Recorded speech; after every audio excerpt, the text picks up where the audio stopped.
Housing Revolution video short number Nine. 9, Abraham Lincoln. By the time Abraham Lincoln became president, the negative effects of property inequality were already becoming obvious.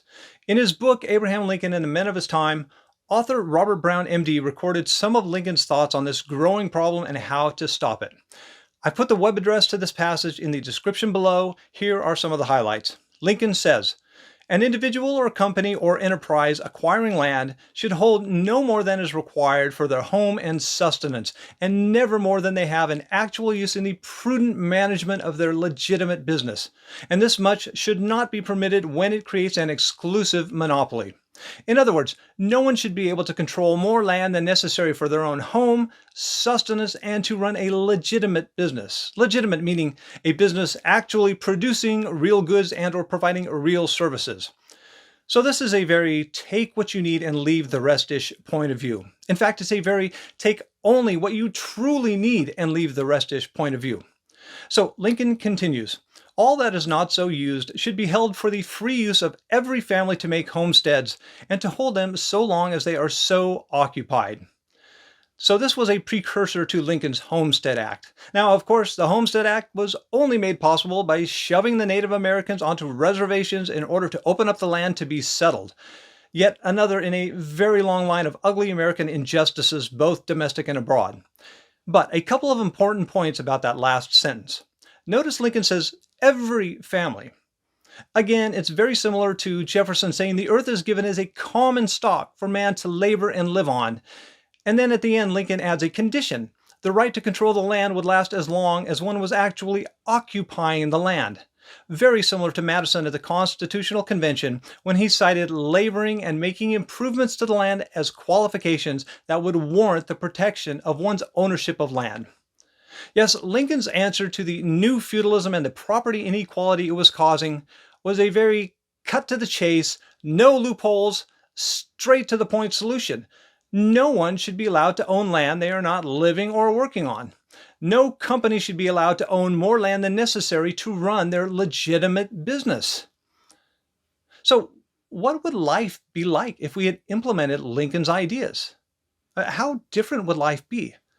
Not just for those in need of housing, not just for those in need of a place to start a business, not just for those children who don't get to spend adequate time with their own parents because their parents are so busy working so many hours just to pay their hyperinflated housing costs, not just for those forever unable to get ahead while endlessly attempting to keep up with constantly hyperinflating housing costs, not only for small business owners who can't attain and maintain employees because they can't afford to pay the high wages necessary to keep up with the greed of those hoarding housing, not only for domestic manufacturers whose labor costs are so high, in no small part due to our inflated and hyperinflated housing costs, that they can't compete with foreign manufacturers, not only for the waning motivation of American workers who can't get ahead no matter how many jobs and side gigs they're working, and despite the fact that they're the ones in this country actually making real contributions to society and the economy, not only for those startup companies that would be making positive contributions to society but can't raise the funds necessary to get their businesses up and running,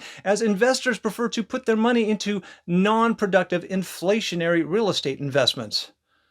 This web of negative effects spun by our dysfunctional, hyperinflationary, exploitative, feudalistic land and housing system is far and wide, micro and macro. Yet, why?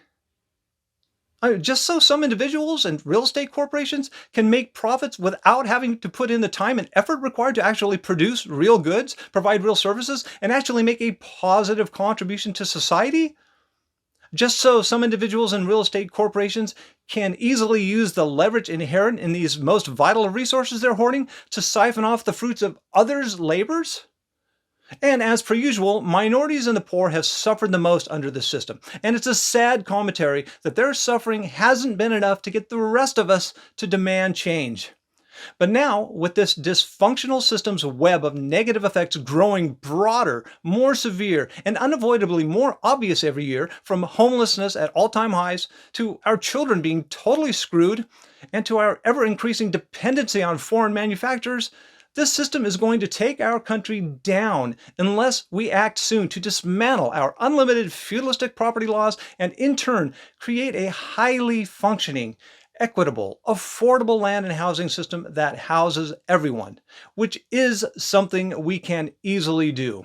And if you've watched the last couple of videos, you now know, despite all the false narratives to the contrary, that our exploitative, feudalistic, non-productive, hyperinflationary land and housing system runs in direct opposition to the vision our founding fathers had for our country.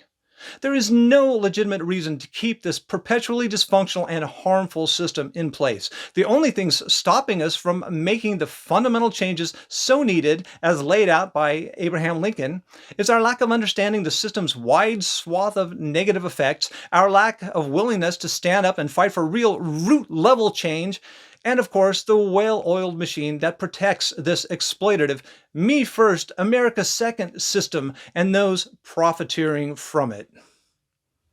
For an in-depth discussion covering the entire passage of Lincoln's thoughts on land, please go to my YouTube channel and watch Feudalism and Lincoln's Big Solution. Next up in the Housing Revolution video shorts, what happens when you mix our unlimited feudalistic property laws with our hyperinflationary mortgage system? All hell breaks loose, and you end up with feudalism on steroids, leading us astray from a version of capitalism based on production and down the ill-fated path of capitalism increasingly based on financialization.